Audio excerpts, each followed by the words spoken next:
ভাইয়া দেখলাম একটু আগে আপনি কাঁচামাল কিনেন এই জায়গা দিয়ে, কিন্তু অনেক বাছাবাছি করতে আসলেন, কারণ এই পাশাপাশি এটারই কার নির্বাচন, মানে আমি 5টা তরকারি দিয়ে 5টা পেঁপের ভিতরে দেওয়া, আমি 3টে নেবো, 3টে বাইসি নিতে হবে। আমি এক জায়গায় যাবো, একটা সব একটা পিকনিকে যাই, সেখানেও আমি তার সাথে বসবো সিটে, সে ব্যক্তিটাও আমার বাইসি নিতে দেবে। সে লোকটা জর্দা খায় কিনা, বিড়ি খায় কিনা, এর দ্বারা আমি বইতে পারবো না, ঠিক আছে?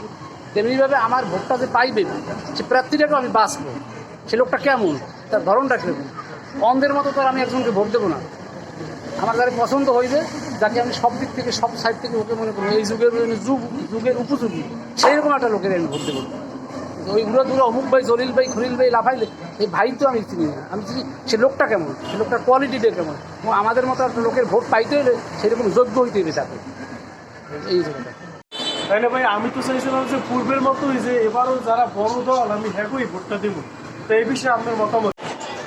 বড় বলতে কী বুঝো?